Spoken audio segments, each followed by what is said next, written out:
Hi there, and welcome to Strangers in a Straight Land, a podcast of queer spoken word. Today, for our first episode, we will be exploring 3 poems I wrote between 2009 and 2011 while I was finishing university, and during the last years I would attend church and actively try to suppress my, quote, same-sex attraction, which is what Christian communities call being gay, in case you didn't know. So all these poems are during the time when I still considered myself a Christian and was struggling with my sexual identity. And it was also at the point where I had started to be fed up with the people around me, the hypocrisies I had to endure on the daily from my conservative evangelical community. The 3 poems we'll be talking about today are titled God Hates Fags, My Isaac, and Inflection, and are available individually on the podcast for you to listen to as you wish. But we will read them here again and break them down. So if you have any questions or you want me to answer comments, feel free to like my Facebook page or Twitter, both at Kyle Poetry. So let's get into it. The first one we're going to read today is called God Hates Fags, or So You Preach. As Mother always said, from the mouth the heart speaks. The second greatest command I give to you today, love your neighbor, but only if he is like yourself. Judgment belongs to man, didn't you know? For you are the righteous, the prideful, the liars, and the Pharisees of our day who spit in the Christ's face. Prophesy, tell us who hit you if you can. But this fag here turns a cheek, for Christ was always meek. The homosexual is all you see. Love the sinner, hate the sin, but love takes knowing what's within. You see, you fear to see yourself inside this sinner's sin. For piety can never guard your lives from this humanity inside. The good, the bad, and the gay. Quick, throw them out. Keep self-love in and hate the sinner with the sin. It's easier. Easier than believing you don't know the truth, or a God who'd make gay righteous men.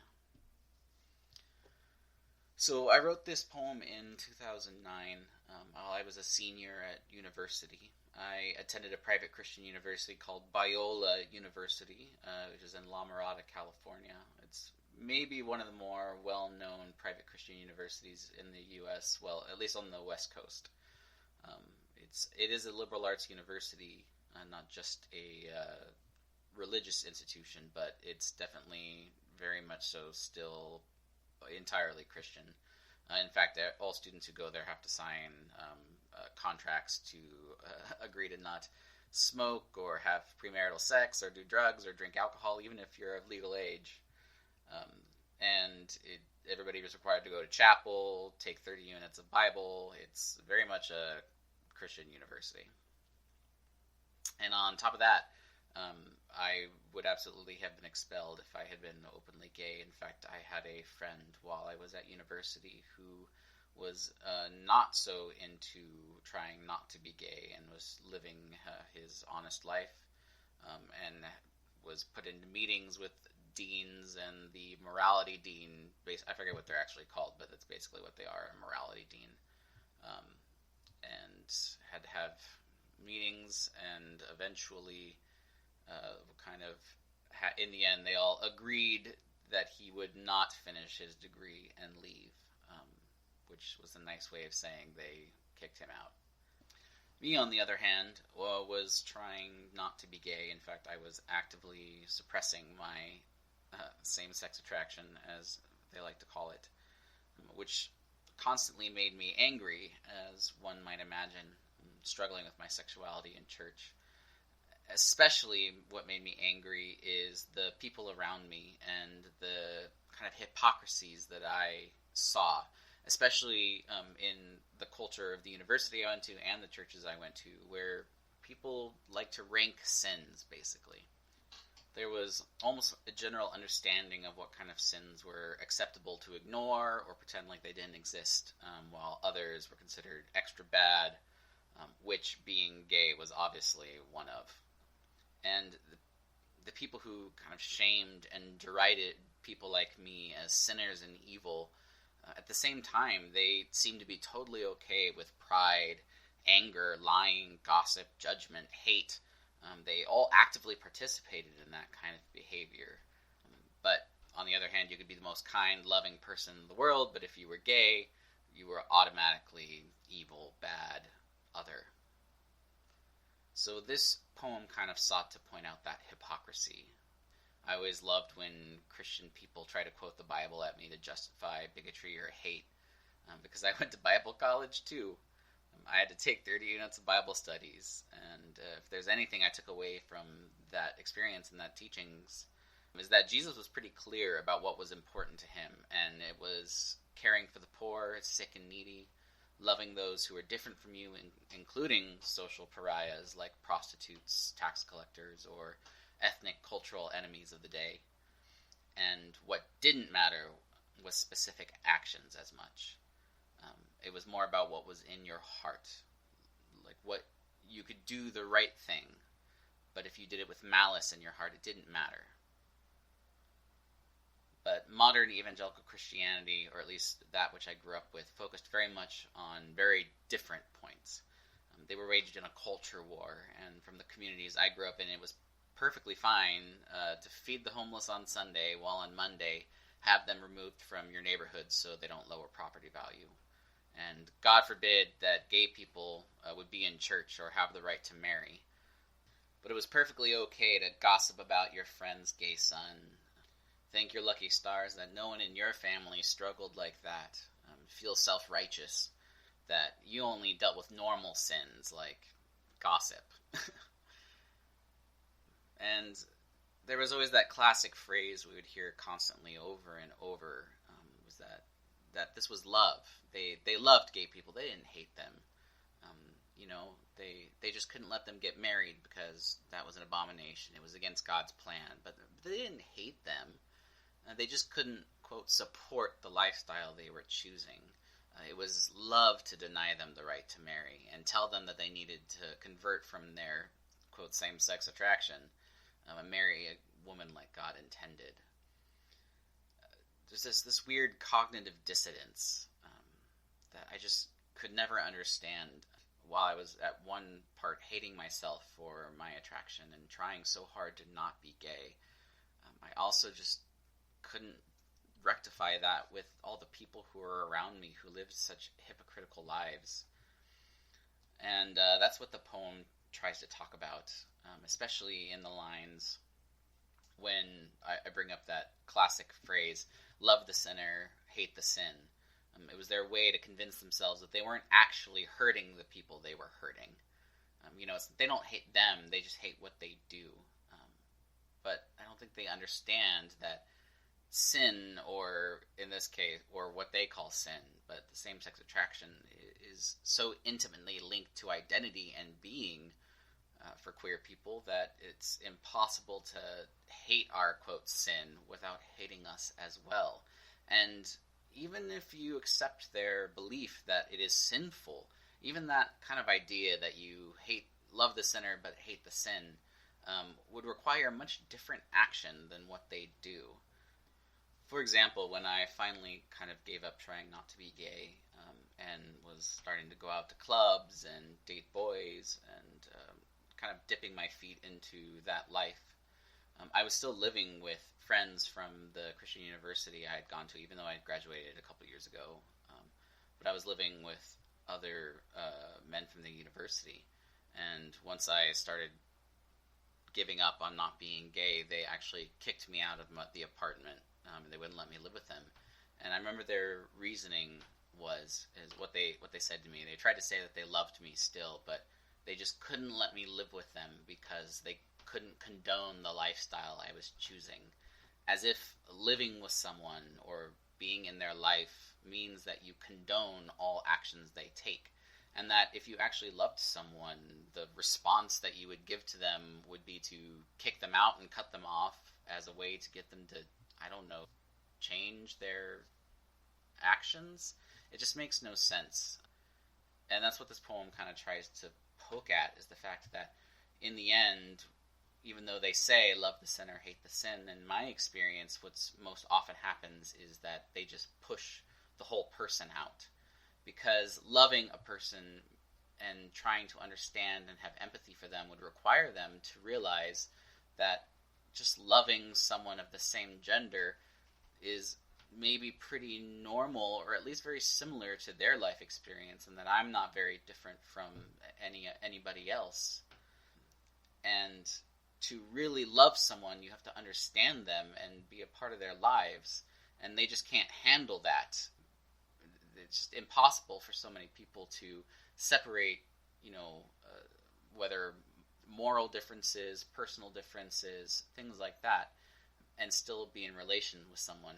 In the kind of Christian culture wars, they have cut themselves off from the rest of society. They've made a us versus them mentality, and to have someone living inside their community who wears the labels or experiences the life of those that they have made other, that they have made outside the community, they just can't comprehend that. They can't rectify that in their minds, and so in the end what they have to do is kick you out, to push you out, to make you the other, the outside, because that's the only way they can basically keep that worldview, that mentality otherwise.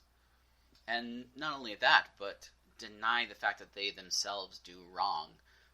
Growing up in the community, I found it's a common pitfall of many Christian people that they have to believe that they don't sin sometimes, even though they all know, or they have this belief that all have sinned and fallen short of the glory of God, as the Bible would say. Even though they understand that, there's such strong expectations of perfection, of not being sinful.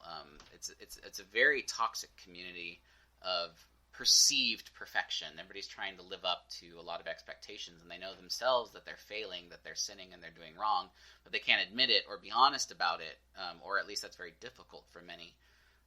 And so to relate to someone like me who is so obviously, quote, sinning or having this struggle, that even though I was trying to work with it, and people would always, tell me, you're doing such a good job, and I'm so proud of you for fighting this, or whatever, still I was a constant reminder of the fact that they sin too. And that made people very uncomfortable, I think.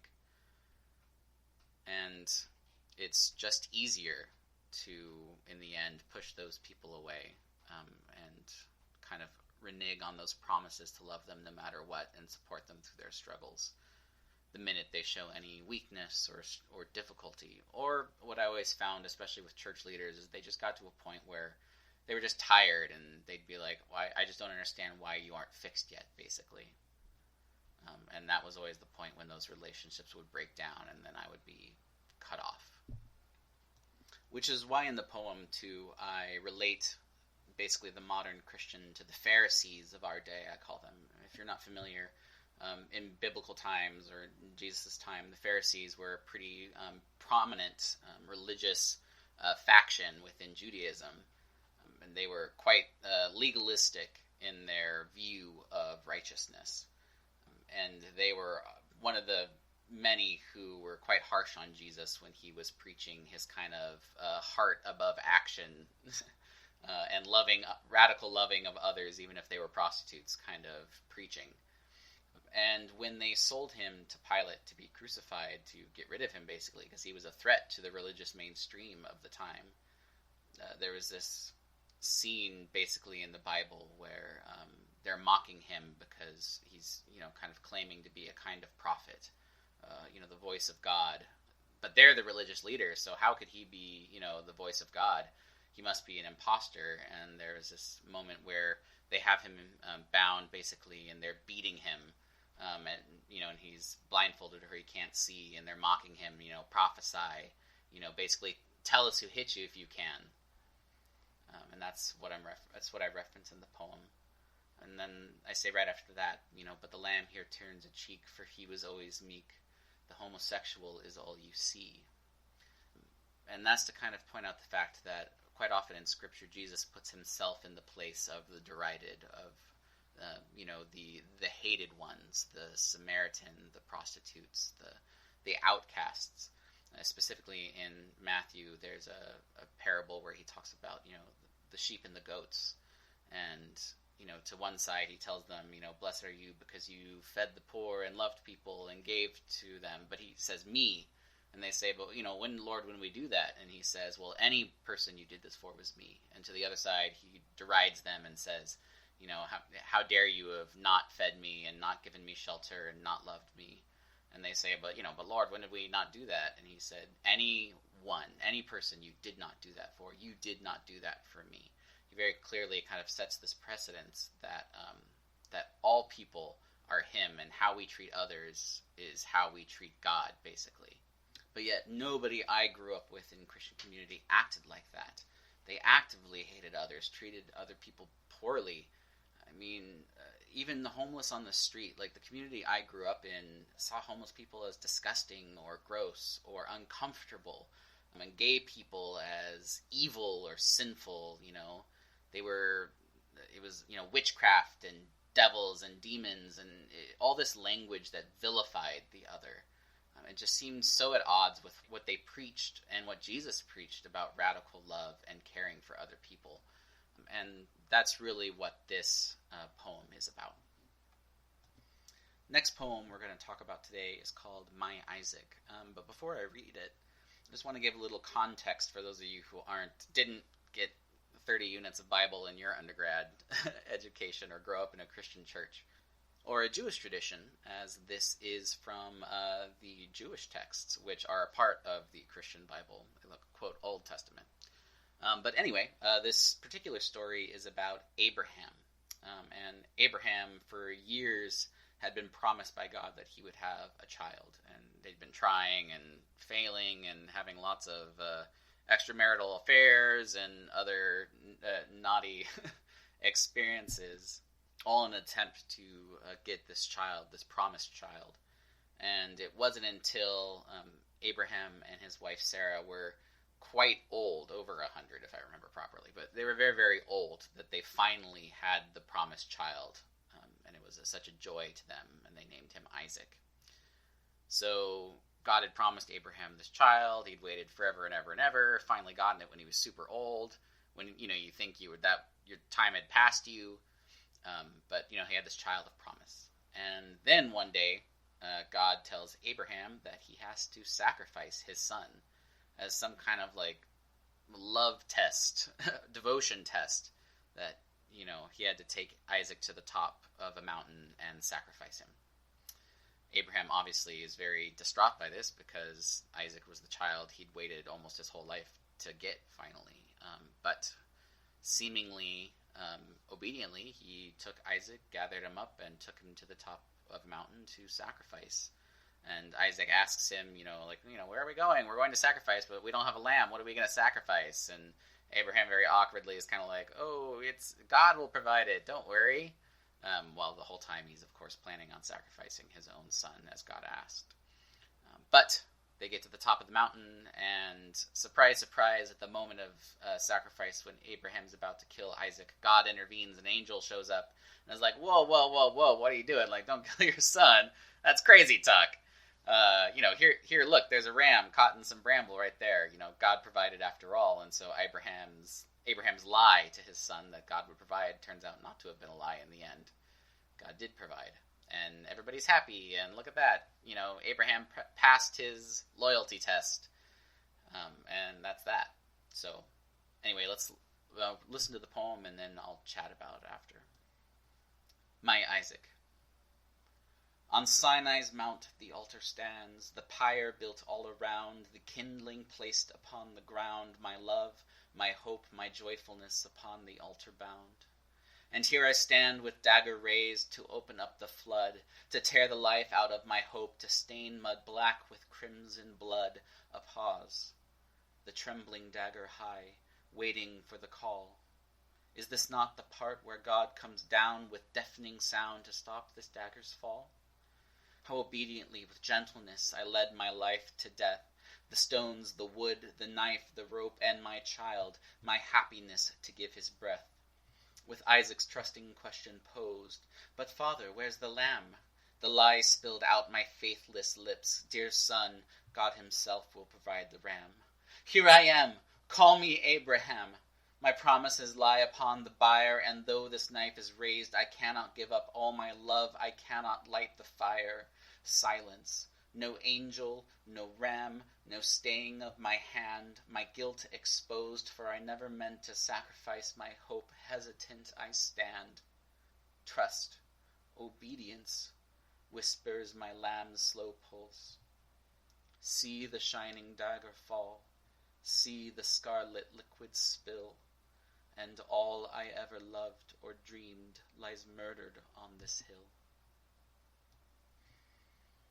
So I wrote this poem in 2011, actually while I was in church one day.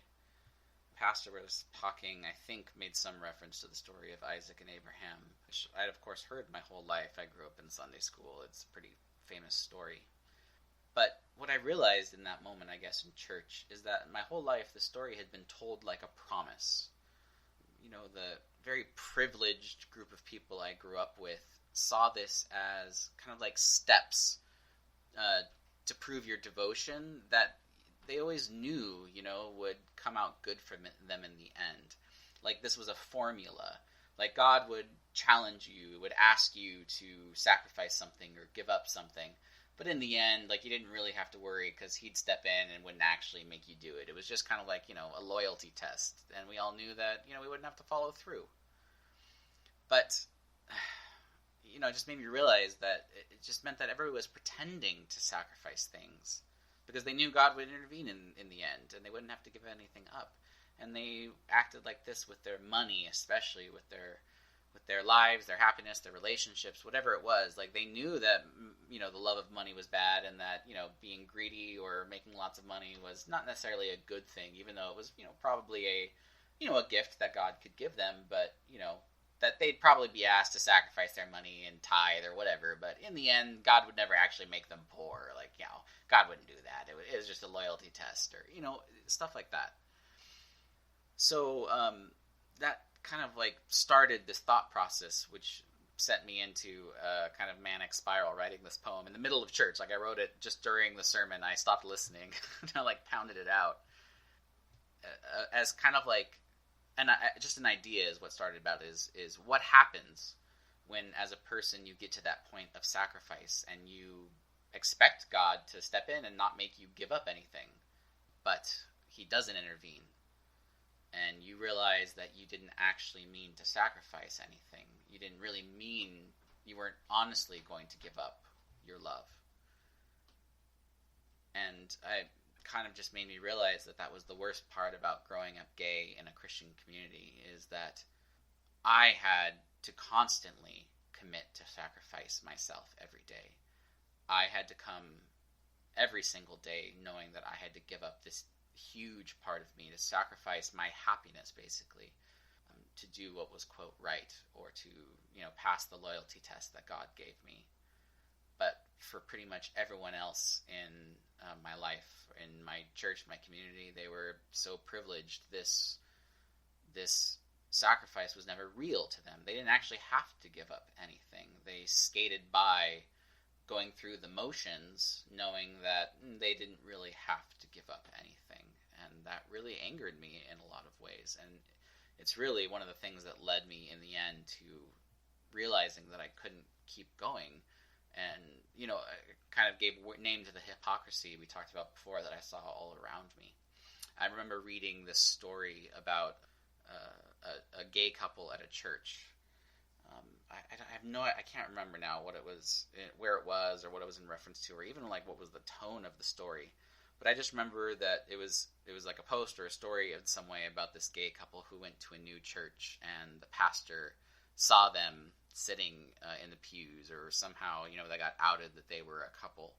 And the pastor called them in for a private meeting in his office, and, you know, he sat them down and had his, you know, his script ready to tell them about how their lifestyle was sinful and they had to give it up. And the gay couple asked him, so you're asking us to sacrifice everything of who we are to be, you know, Christian, or to be children of God or a part of this community? And the pastor is like all excited because he's like, oh yeah, that's perfect. That's very Christian-y language, you know, sacrifice, exactly. And so he excitedly talked about, yes, exactly. That's exactly what being a Christian is sacrificing yourself and giving up your own needs, you know, and dedicating yourself to God. And they looked at him and said, you don't ask this of anyone else in your church. Not one person in here do you give this same level of sacrifice and commitment to.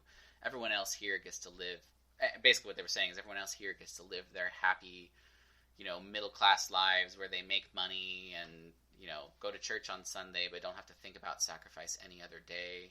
They can gossip and, and have little sins and live their lives basically without change and think that they're sacrificing their lives when they're not. And you don't hold any of them accountable to that level that you are asking of us, because we are this greater sin, this big no-no, this whatever, cultural problem. And they tell him, until you hold everyone else to that same standard, we will not come. And then they left. And I can't remember what the context of that story was, but it was one of those things that struck me and made me finally realize that, yeah, I'm being held to this standard. Everyone in my life is telling me what I have to do, that I have to give up basically everything about myself. I have to deny, my identity, my sexual identity, to be in community here. And no one else is asked to do the same. They walk through the motions, they say the words, but they don't actually have to give up anything. And that's kind of the heart of this poem, is me trying to process that idea that I actually was asked to kill my son. And I actually had to kill my son. Everyone else I lived with got the promise or the unspoken expectation that God would intervene and they wouldn't have to give up anything. But I did. And that made me really angry, and made me realize how different they viewed me and my life and my, quote, struggles. So I wrote this to try and make people realize that that's what they were doing, that they were pretending to sacrifice. They were going through the motions. They thought that they had given up things, but they didn't really mean it. That they were hypocrites, basically. That, kind of make them experience this thought of, what would you do? What would it mean to you? What would you feel if you went through all the motions and you were playing the story out and you got to that moment where you were supposed to kill your own son and you're waiting because you know that God's supposed to stop it and he wouldn't actually ever make you sacrifice anything. It was just a test, a loyalty test. And you realize you failed it already because you never meant to do it. You weren't going to do it. And then what would you do? Would you follow through? And I don't think many people would. In fact, on a day-to-day basis, I think a lot of the people I grew up with in Christian community fail that test. They fail that loyalty test because they would not give up things, and in the end, they don't. They are okay glorifying money in their lives. They're okay with a community that kind of derides socialism or, helping the poor on a government level as some sort of evil. And they say, oh, it's up to the church to help people, but they do nothing beyond giving some money on Sunday and expecting that then it's taken care of. And they can spend the rest of their week giving all their time and effort to making money to create a safe and comfortable life for them in their isolated white Christian suburban neighborhood and community so they can keep up appearances about how happy and perfect their life is. And that's what I lived in, and I hated it. And I was so angry, and I didn't understand why.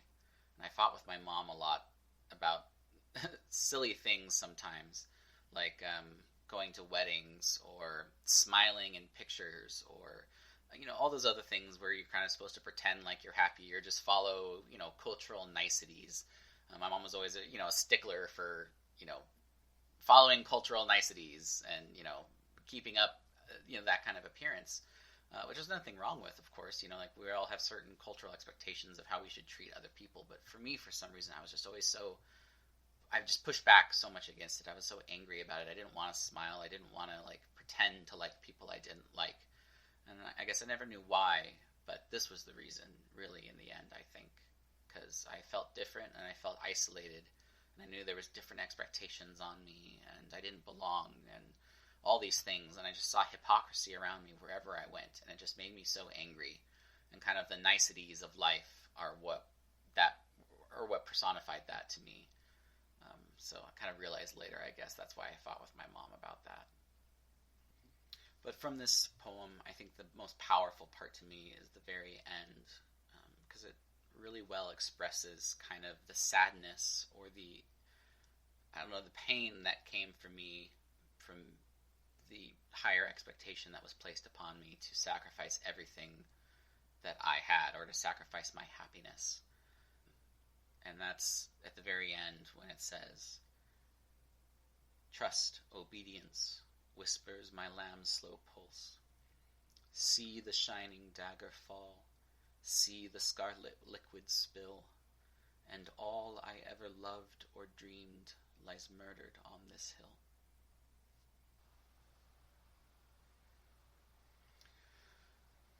The last poem I'm going to share today is called Inflection. The man of my reflection has many faces.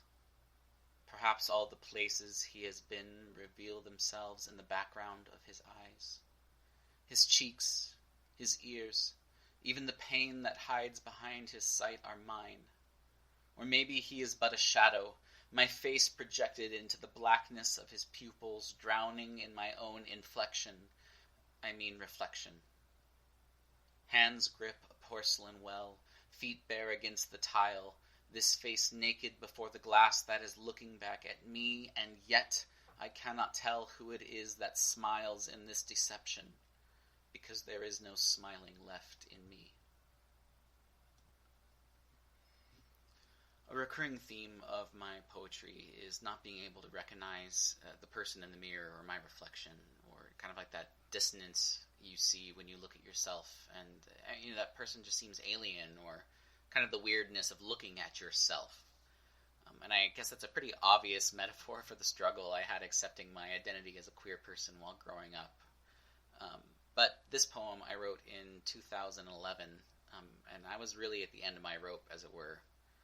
I had been trying for a really long time not to be queer, to get rid of my same-sex attraction, as they say. I went to ex-gay conferences. I met privately with pastors on a regular basis, who knew that was what I was, struggling with.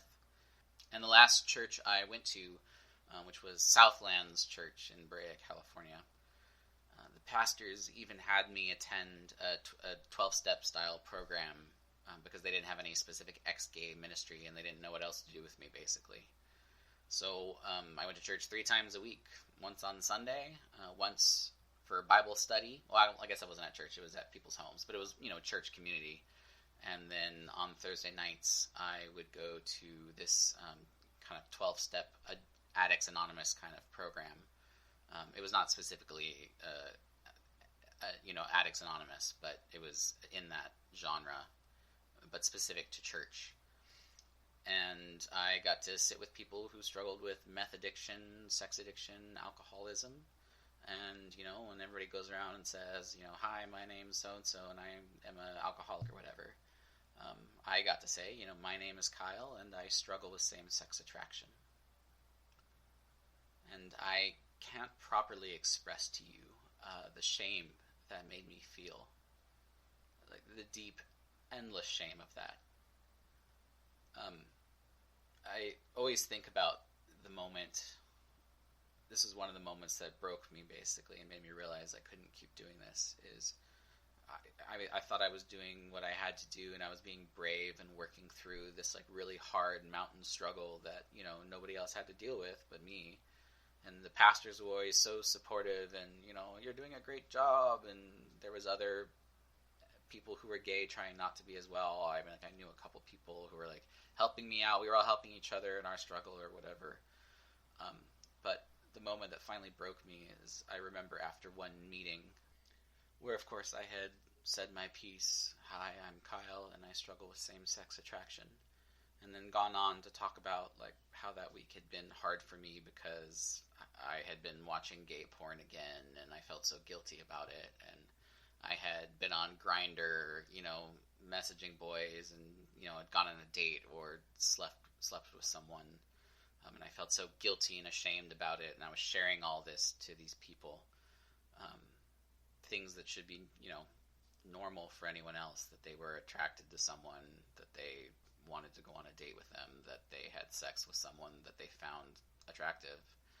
All these normal things that I had to feel ashamed for.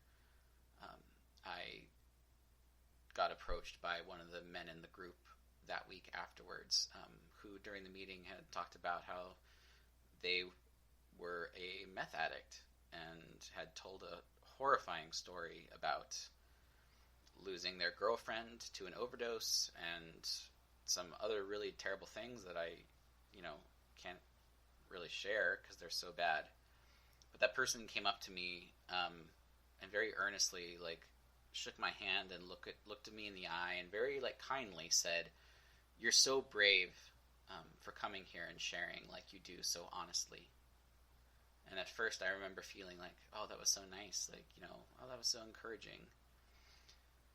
But like a worm in my mind, it just kept burrowing and burrowing until I realized to this person who struggles with substance abuse addiction, with meth, which is a terrible drug, really destroys lives. And he had shared some really heartbreaking experiences. But even to him, being gay was worse.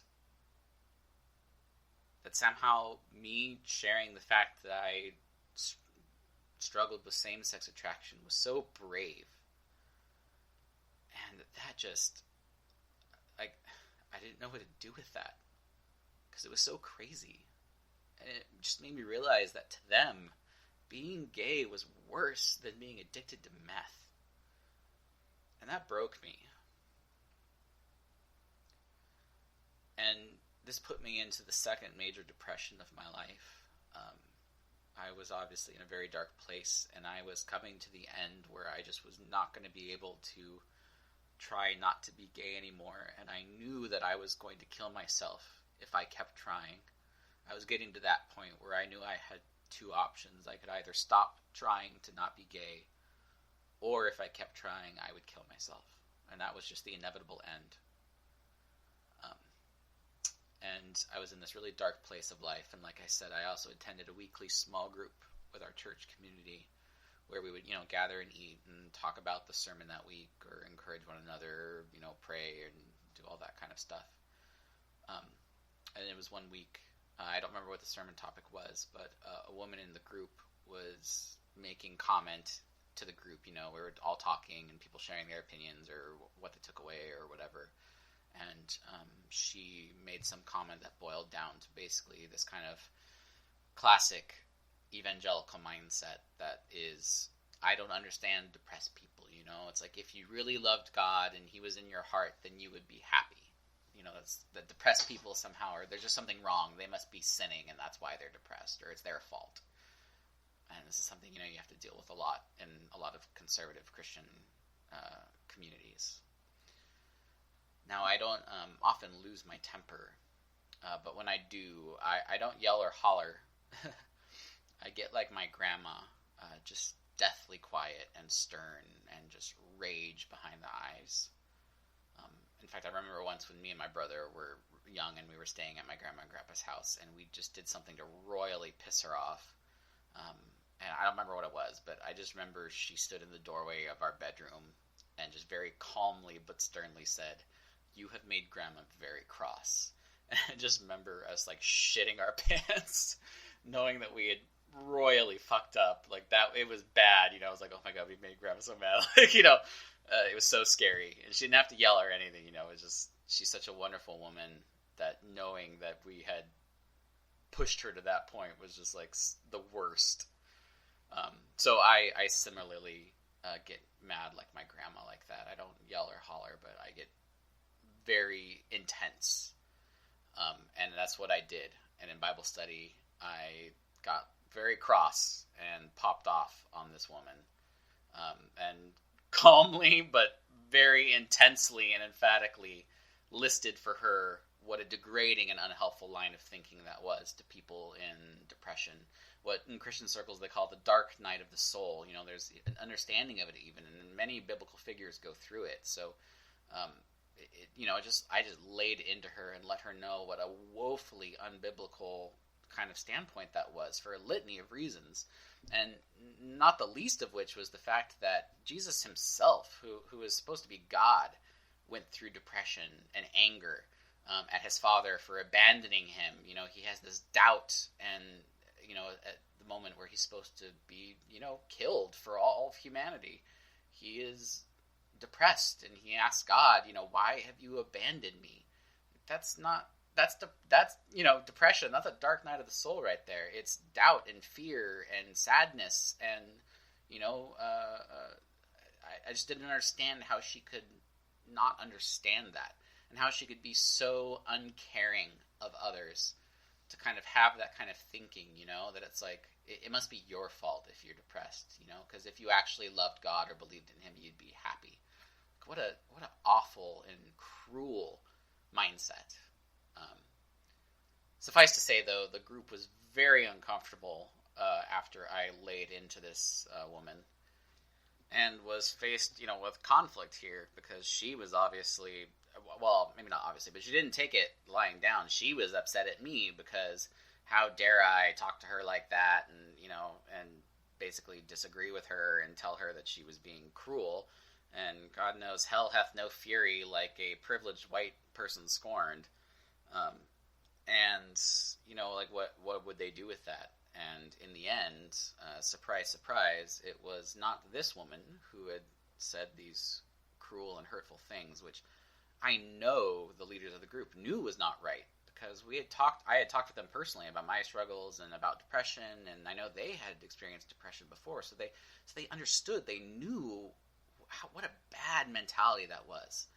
But in Christian circles, it's all about appearances. It's about politeness, and conflict or calling someone out is not allowed. And like, that was worst sin, really. And so I was the one who was chastised for being rude, and told that maybe I should find a new Bible study, because they didn't think that they were the right place for me. They couldn't help me like I needed. It was totally them, not me, which is basically the nicest way in Christian society to kick someone out. Well, that day at Bible study, I was kind of in a haze, and went to the bathroom, and all I could do was look at the mirror in my reflection, lock the door, and just spin out of control. When I finally came out, I just sat down for the rest of Bible study, didn't talk to anyone, and wrote this poem, Inflection. And it was me processing all those feelings.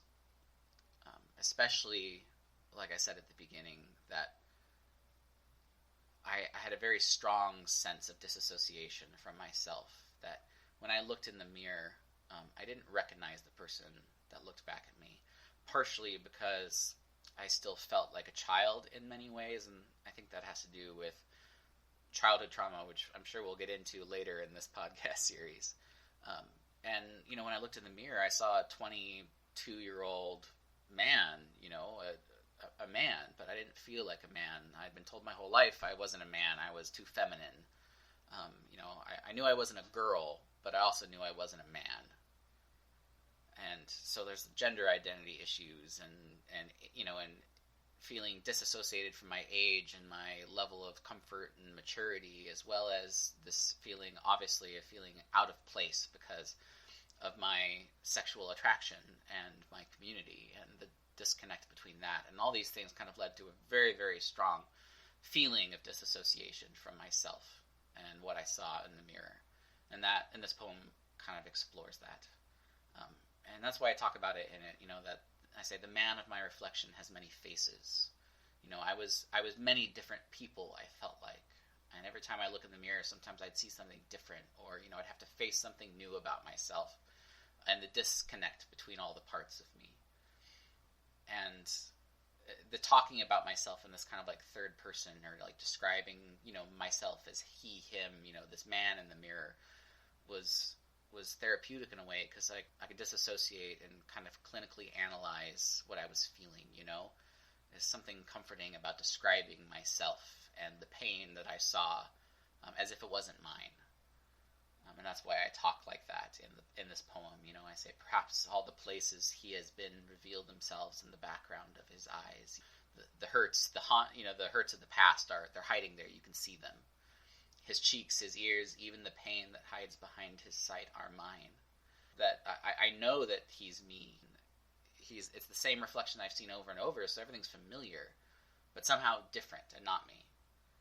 And then I say, or maybe he is but a shadow, my face projected into the blackness of his pupils, drowning in my own inflection. I mean in reflection. So this kind of idea that, it's like I get lost staring at him, almost like I'm falling forward into that idea that my own pupils are just this well of sadness or emptiness, whatever it is, that are just like drawing this disassociated self in, and then I'm drowning in it. And that's what I felt in that moment too, that night, as I was like literally in the bathroom for I'm sure almost 10 minutes, just like holding the bathroom sink, staring at myself, and I felt like I was drowning. And drowning, I say here, a bit of clever wordplay in my inflection, and then I say, I mean reflection. And this is kind of a playful way of me exploring, I guess, the fact that, it's almost about, I say inflection because that's like, how you say a word, which is obviously not what I'm looking at. I'm looking at my reflection, but I guess it's me exploring the idea that this disassociation, this feeling of separateness, or that there's many parts of me that aren't connected, all comes basically back down to how I talk about it, or how I inflect my words, or the context, the tone, maybe the culture I was in. That was the root cause of it. And I think that's kind of a very primal way I was trying to get to that point. And then I kind of step back again to the scene and just describe the scene for a moment and say, hands grip a porcelain well, feet bare against the tile, this face naked before the glass that is looking back at me, and yet I cannot tell who it is that smiles in this deception, because there is no smiling left in me. I think I quite well paint the kind of hopeless picture of this moment. Me standing in a bathroom after this fight that happened in Bible study. This community that's supposed to be loving and family. In fact, they were some of the only family I felt I had at the time. Rejecting me, hurting me in this way, telling me that I was wrong for feeling depressed, or that it must be my fault. And that connected to all of this and sent me into this spiral where I'm just re-experiencing all this pain from my childhood, from my sense of identity, and spiraling out of control and depression and identity crisis, and looking at myself in the mirror and like smiling at myself. This gross, vacant smile. Almost in a way like my reflection is trying to lie to me, like the community I lived in lied to themselves and everyone else, that everyone's happy and okay on the surface. It's about the face, it's about appearances. But knowing that it was a deception, and in a sense that I myself was a deception, that my life was a lie, because I knew there was no happiness left in me to give.